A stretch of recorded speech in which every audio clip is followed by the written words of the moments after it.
News One au cœur de l'information. B-News One, le tam-tam du continent.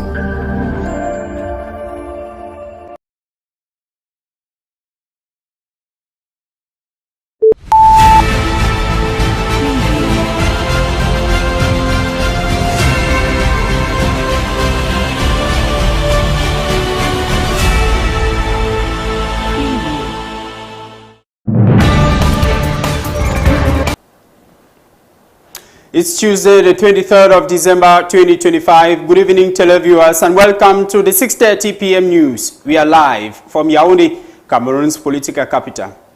Coming up tonight, beyond the celebration and festivity, Christmas stands as a defining moment of reflection for individuals, families, and societies.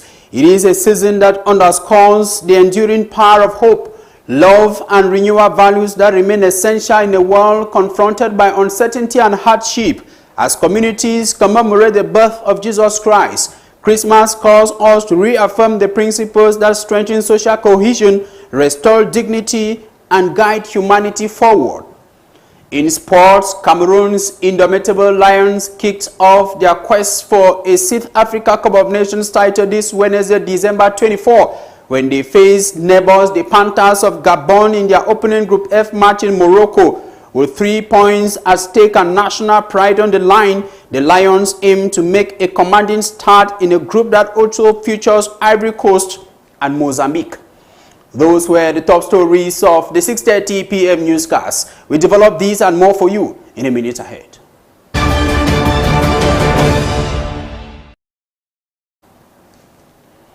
Thank you for joining us. My name is Fabrice Kedinga, and the news begins now. Of course, from digital innovation to pure entertainment, the Yaoundé Fair exhibition, known by its French acronym YAFE, has transformed into a vibrant meeting where business opportunities and seamlessly leisure, fun, and technology are taking place. It is a gathering where business innovators have conversed to share ideas as well as market their product to the wider public. Micheline Bilowa visited the site and put together the following report.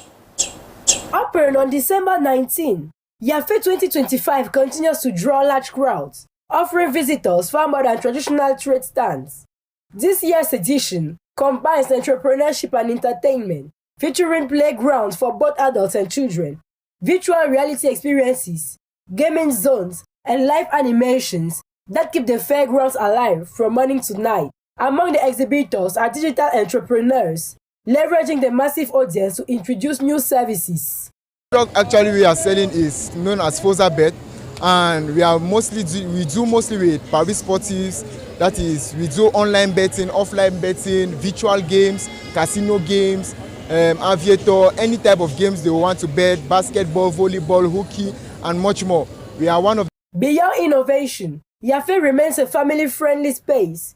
Children enjoy playground attractions. Young people explore virtual video experiences, while adults move from stand to stand, discovering new products and services. The diversity of activities ensures that every visitor finds something engaging. For digital exhibitors, visibility and user engagement remain key objectives, with expectations high as the fair continues. Okay, so far here in YAFE, I would say with the little time we have been here, we are at least attending already our objectives. And I think with the long run, we are going to reach our goals. With days still ahead, YAFE 2025 is steadily confirming its reputation as more than a commercial fair, an ecosystem where technology, leisure, and entrepreneurship meet, offering exhibitors and visitors alike a unique end-of-year experience.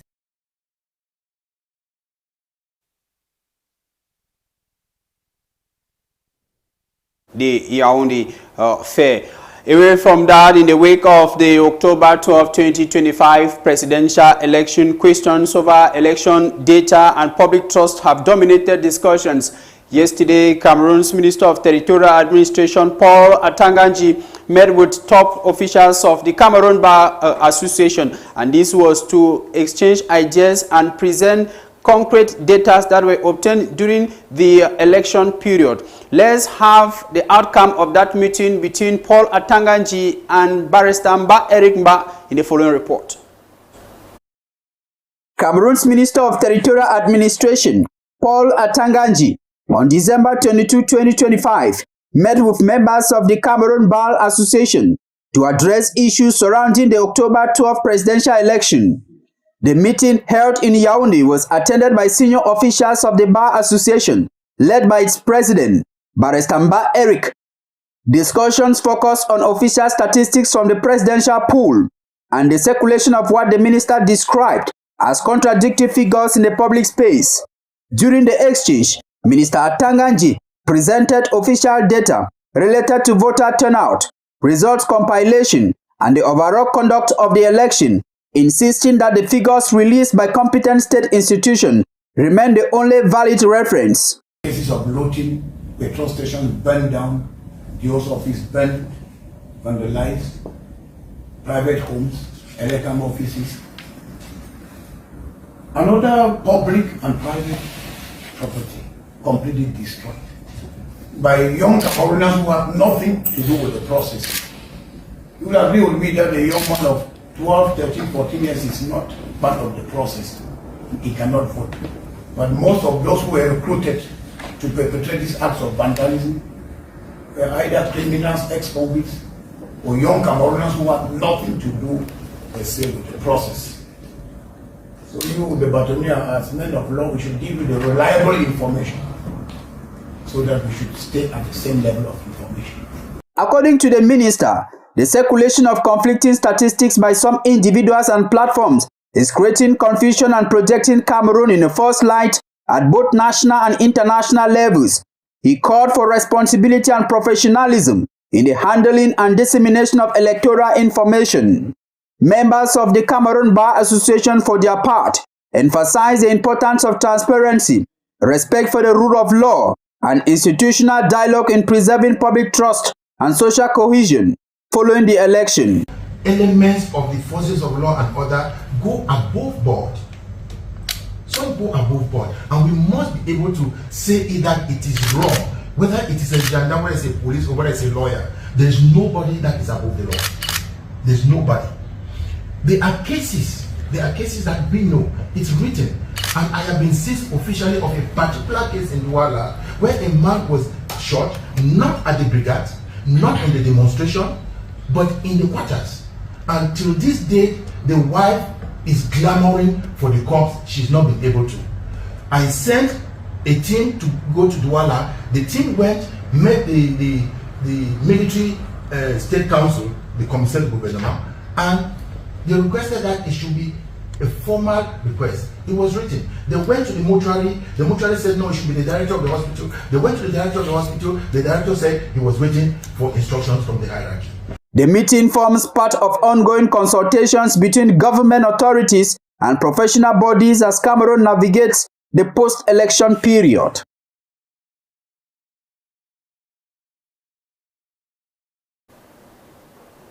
We are heading to Boya in the southwest region, where inhabitants of Sandpit, a locality in Boya subdivision, took to the streets today in a peaceful protest demanding the restoration of electricity in their neighborhood.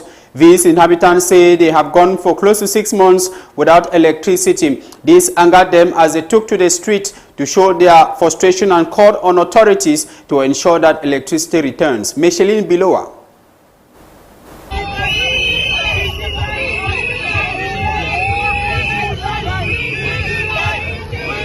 Residents of Sandpit, a locality in the Boya subdivision, staged a peaceful demonstration today, calling on authorities to urgently restore electricity in their neighborhood.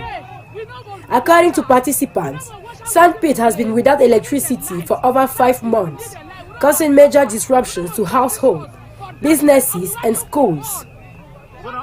The demonstrator urged government officials and power authorities to address the outage immediately. Many residents say the prolonged blackout has affected daily life, hindered economic activities, and made studying and working from home nearly impossible. They told pressmen that they have been living without electricity for more than 5 months. Our businesses are struggling, children cannot study at night, and basic calls are difficult. We need action now. Despite the inconvenience and frustration, the protests remained peaceful. Residents stress that they will continue pressing authorities until electricity is restored to their community. This demonstration highlights the pressing need for reliable power supply in communities across the region.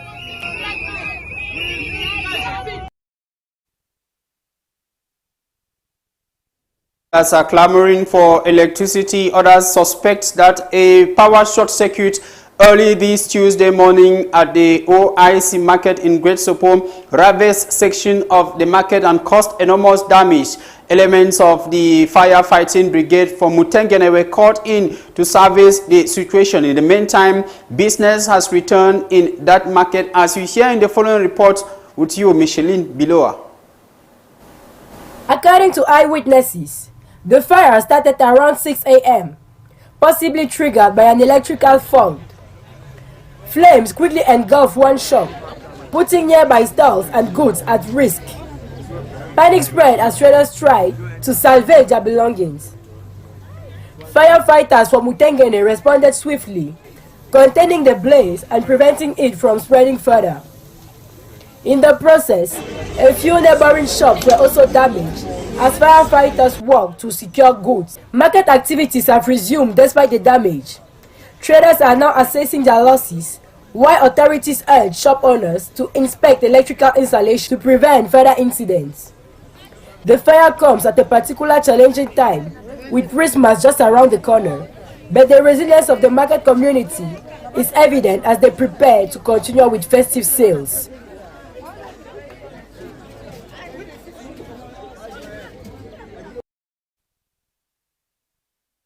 We are taking you to the northwest region of Cameroon, precisely in Bui Division, where authorities in Bui Division in the northwest region have launched investigations to uncover details linked to the death of Dombe Makem Teofi. The divisional officer for Kumbu was found dead on Monday morning at his Tobin residence in Kumbu. In a note, the senior divisional officer for Bui has expressed deepest sympathy to the DO's deceased family. In a related development, the lifeless body of the former Northwest Regional Delegate of Minipat Ngbang Rafael was found on Sunday around Babesi Ndop in Gotunja Division, Northwest Region of Cameroon. He is suspected to have been killed by gunmen. The circumstances surrounding the attack remain unknown. In the meantime, the Bamenda Ndop Kumbu axis has been described by many as the most insecure road in the northwest region of Cameroon.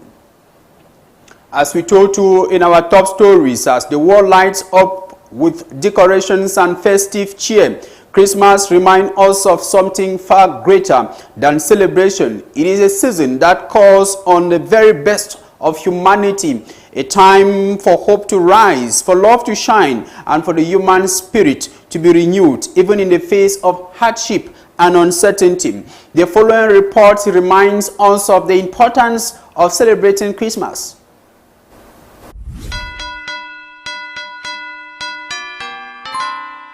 Christmas is a season that carries deep meaning, far beyond celebration and festivity. It is a time that reminds us of the power of hope, love and renewal, especially in a world often faced with hardship, uncertainty, and loss. As families and communities gather to mark the birth of Jesus Christ, Christmas invites us to reflect on values that strengthen both our personal lives and society as a whole.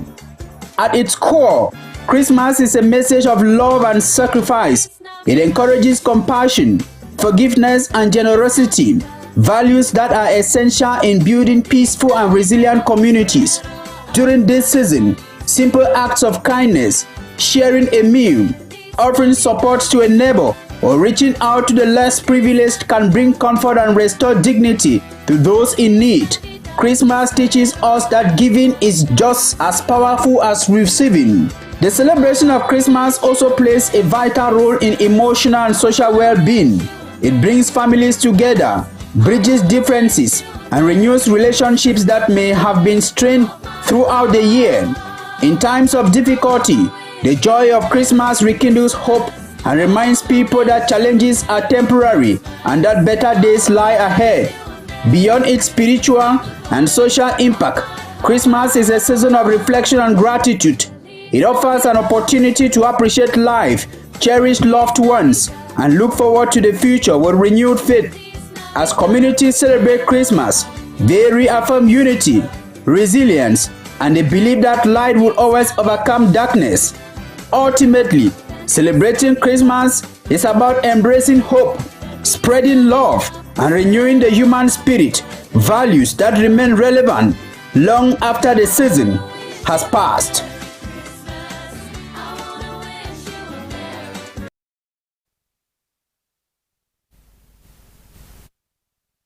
Live from Yaoundé. Let's now go foreign, where Washington and Abuja have signed a new agreement to support Nigeria's healthcare system, focusing on disease prevention and medical infrastructure.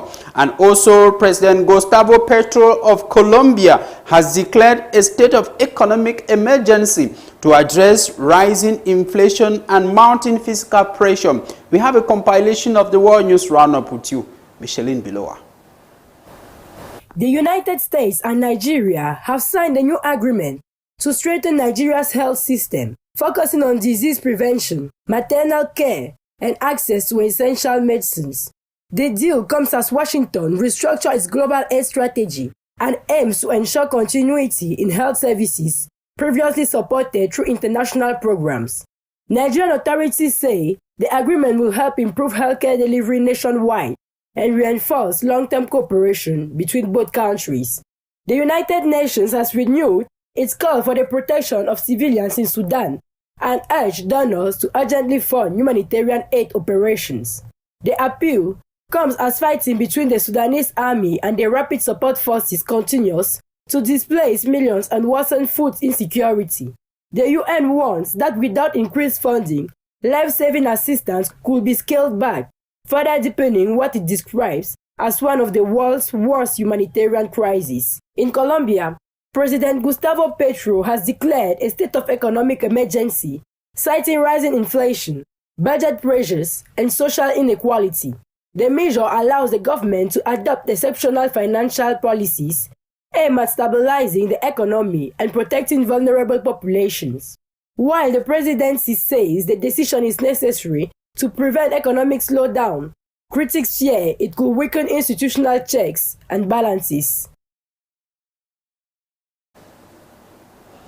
In sports football, the indomitable Lions of Cameroon will begin their quest for a 6th continental title this Wednesday, the 24th of December, when they play against the Panthers of Gabon in their opening Group F game. The match promises to be fireworks as both nations have been gearing up out there in Morocco to clash tomorrow. The game comes up at 8 p.m. local time. We have details in that report.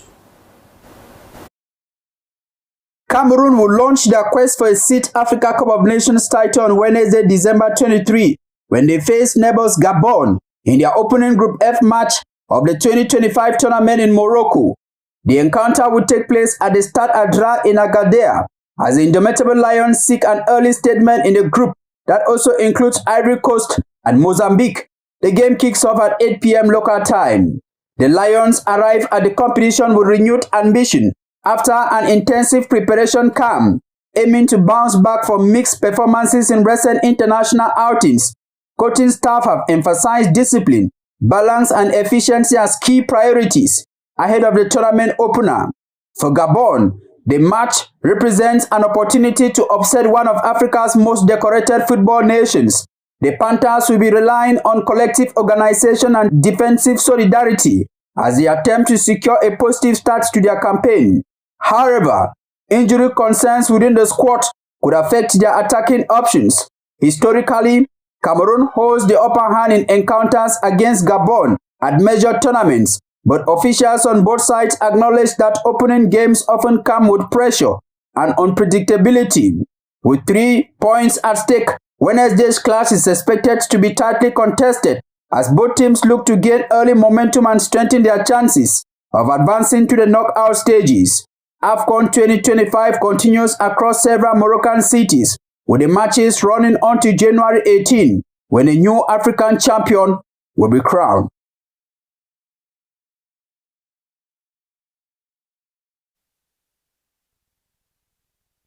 Of the Indomitable Lions of Cameroon, David Pagu, has admitted that there's going to be a tough challenge tomorrow facing the Panthers of Gabon. In the meantime, the coach remains optimistic and says his boys are ready for the game. He was speaking earlier today during the pre-match press conference. We have an excerpt in this newscast.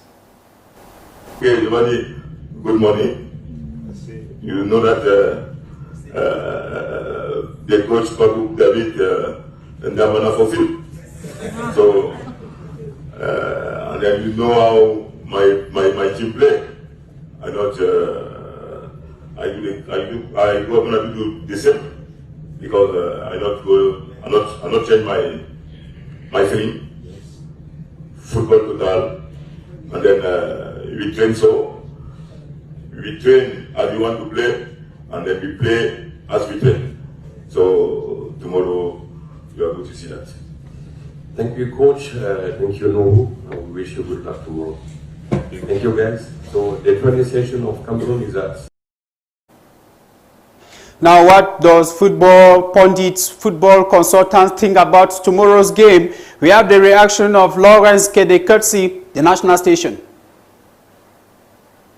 I think it's difficult to evaluate the chances of Cameroon's AUCUN journey, how far the Indomitable Lions of Cameroon are going to go into this competition. This because the team has been shambled and shaken off. The key players have been sidelined, and we have a new Cameroonian team with over 15 or 17 players coming into the team and playing their first AUCUN.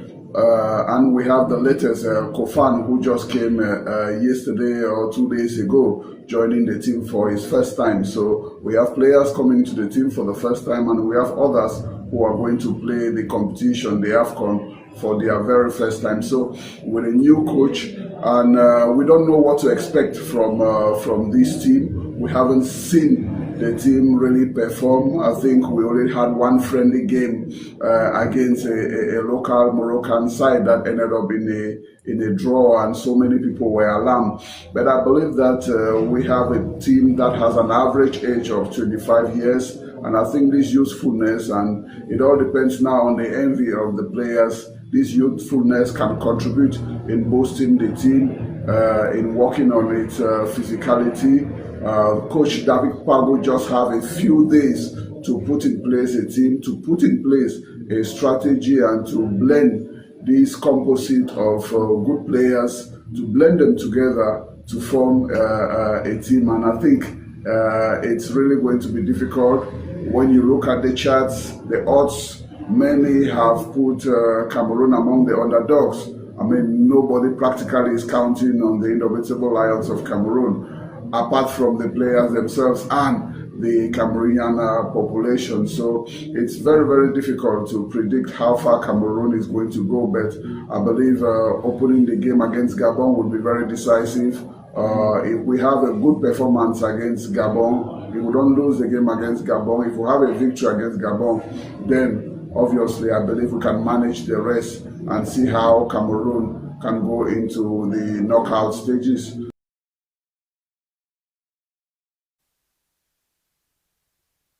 Of the 6:30 p.m. newscast live from Yaoundé. Thank you very much. It's been my pleasure. I'm Fabrice Kedinga. God bless Cameroon. Good night.